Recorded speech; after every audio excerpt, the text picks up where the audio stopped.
बिस्मिल्लाहिर्रहमानिर्रहीम। मैं मोहम्मद इमरान मकबूल आपको नोबल एक्सपर्ट एकेडमी में वेलकम कहता हूँ। तो दोस्तों, हमारी सीरीज चल रही थी C++ की। आज हमने बात करनी है हिस्ट्री ऑफ C++। कहाँ से इब्तिदा हुई लैंग्वेज की। जब इब्तिदा कंप्यूटर का दौर शुरू हुआ तो ज़ाहिर है जब कंप्यूटर का दौर शुरू हुआ तो उस वक्त लैंग्वेज की जरूरत पड़ती थी। तो बात करते हैं पूरे कहाँ से लेके कहाँ तक आज के मौजूदा ISO के स्टैंडर्ड के मुताबिक जो C++ प्रोवाइड की जा रही है वो किन स्टेजेस से गुजर की आई। सबसे पहले 1960 में बहुत सारी लैंग्वेज डेवलप की गई। ठीक है, तो पहले थी फोर्ट्रान। ठीक है ना, फोर्ट्रान के बदले में कुछ फोर्ट्रान में प्रॉब्लम थी। फोर्ट्रान के अल्टरनेटिव एक और लैंग्वेज डेवलप की गई, वो हमारी थी अल्गोल 60। क्या थी? जो किसके अल्टरनेटिव? फोर्ट्रान के अल्टरनेटिव में ये बनाई गई। समझ आ गई बात यहां तक? ठीक है। अच्छा, इन दोनों के अंदर कुछ प्रॉब्लम थी जिसकी वजह से फिर एक और लैंग्वेज डेवलप की गई 1963 में, CPL कंबाइन प्रोग्रामिंग लैंग्वेज। समझा गई बात की? क्या थी? कंबाइन प्रोग्रामिंग लैंग्वेज थी जो इन दोनों की निस्बत ज्यादा स्पेसिफिक थी, ज्यादा कंक्रीट थी प्रोग्रामिंग के लिहाज से। समझा गई बात की? फिर इन दोनों की निस्बत प्रेफर किया गया इसको, समझा गई, CPL को। लेकिन इसके अंदर एक मसला था। वो प्रॉब्लम क्या थी? ये स्पेसिफिक तो थी इनकी निस्बत, लेकिन इसको सीखना मुश्किल था। इसको लर्निंग के अंदर डिफिकल्टीज आती थी, डिफिकल्ट टू लर्न था। समझा के बात किया था। फिर क्या किया मार्टिन रिचर्ड ने? क्या किया, एक और लैंग्वेज बनाई, इसको मोर इजी कर दिया। क्या कर दिया? इसको मोर इजी कर दिया। वो कब बनाई इसने? 1967 ने उसने BCPL बनाई। इसका स्टैंड फॉर क्या है? Basic combined programming language. यानी क्या कि इस लैंग्वेज को इसने मोर इजी कर दिया, तो इसका एक बेसिक वर्जन निकाल दिया, जिसकी वजह से इसके बेसिक कंसेप्ट की वजह से इसके अंदर ये जो खामी थी ये भी दूर हो गई। ये कब काम हुआ? 1967 में। तो फिर क्या काम हुआ? 1970 या 1969, क्या है, 1969 टू 1970 केन थॉमसन एक आदमी था, उसने बी लैंग्वेज बनाई। क्या बनाई? बी लैंग्वेज को डेवलप किया गया। फोर्ट्रान के बाद यानी ये आई थी। समझा गई बात की? किसको बनाया गया जी? B language. कब? 1969 और 1970, इन दोनों के दरमियान में उसने एक बी लैंग्वेज को डेवलप किया। तो इस पे मजीद काम हुआ। बी लैंग्वेज से अखज किया गया, ड्राइव्ड किया गया किसको? सी लैंग्वेज को। कहता है B language, C language is derived from B language in 1972। ठीक है ना, 1972 में सी लैंग्वेज किससे ड्राइव किया गया? बी लैंग्वेज से ड्राइव किया गया। ये किस लिए बनाई गई थी?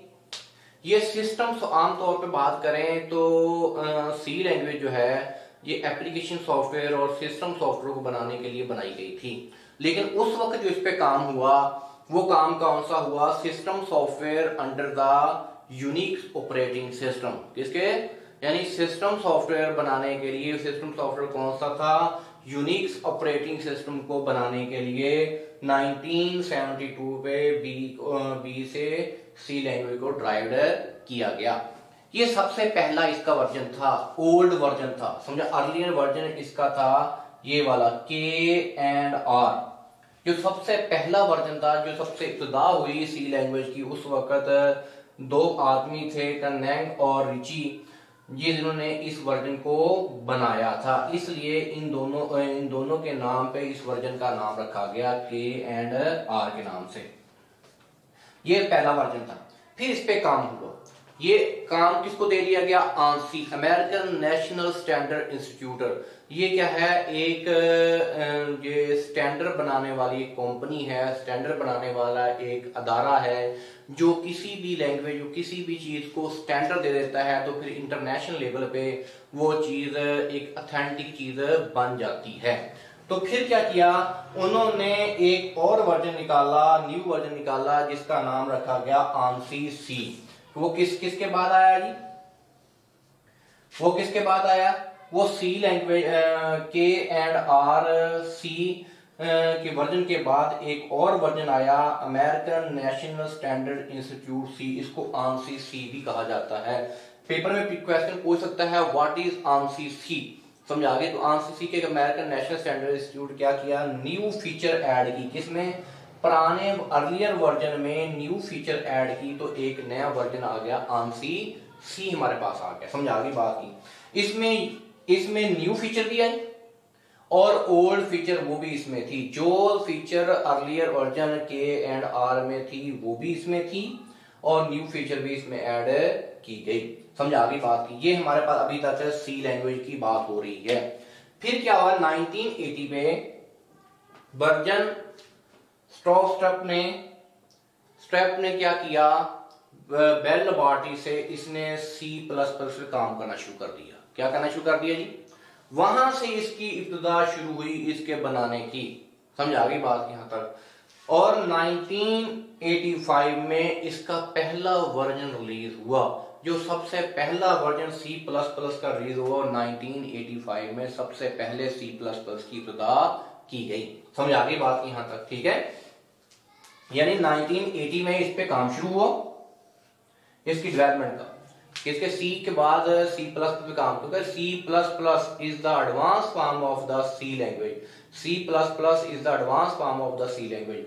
वो 19 इसमें मजीद फीचर ऐड की गई। वो 1980 पे काम शुरू हुआ और 1985 पे इसका पहला वर्जन रिलीज हुआ। अब क्या कहता है? मैंने बताया कि जब हम सी के साथ क्लासेस को ऐड करेंगे तो वो सी प्लस प्लस कहलाएगी। और सी प्लस प्लस को यानी ऑब्जेक्ट, इसको इस्तेमाल किया गया ऑब्जेक्ट ग्रुप के लिए। इसको कहते हैं C plus plus object oriented programming.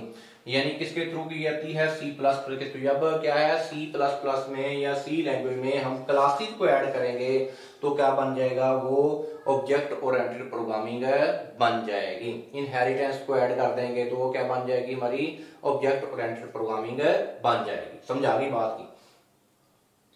तो 1980 पे 1999 85 में वर्जन बन गया। फिर क्या किया? 1990 में आंसी जो अदारा था, आंसी कमेटी ने इसको स्टैंडर्ड अप्रूव करने के लिए काम शुरू कर दिया। किसको? सी प्लस प्लस को। किसको?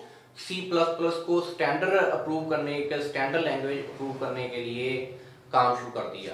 तो 1998 में आंसी और इंटरनेशनल स्टैंडर्ड ऑर्गेनाइजेशन, इन दोनों ने मिलके सी प्लस प्लस को एज एक स्टैंडर्ड लैंग्वेज, इसको एक स्टैंडर्ड अप्रूव कर दिया। क्या है? अब ये एक प्रोफेशनल लैंग्वेज बन चुकी है कि पूरी दुनिया के अंदर एक स्टैंडर्ड लैंग्वेज कंसीडर की जाती है। कहता है C plus plus is compatible with C language. क्या है? C language, C plus plus is the compatible with C language. इसका मतलब क्या है? कहते हैं जो फीचर सी लैंग्वेज में थी वो भी फीचर इसमें हैं, लेकिन इसमें इजाफी फीचर भी आ गई। और जो प्रोग्राम, फर्ज करो जो प्रोग्राम एक कंपाइलर हमारे पास है, कैपेटिबली सुन लो, कैपेटिबली का मतलब क्या है? एक कंपाइलर है हमारा, क्या है? अगर वो सी प्लस प्लस के कंपाइलर को क्या करेगा? रन करेगा, तो वो सी लैंग्वेज के प्रोग्राम को भी रन कर लेगा। यानी जो एक कंपाइलर जो हमारे पास सी प्लस प्लस के कोड को रन करेगा, वही कंपाइलर सी लैंग्वेज के कोड को भी रन कर सकता है। इसको मतलब it is a C compatibility with C plus plus. समझा गई?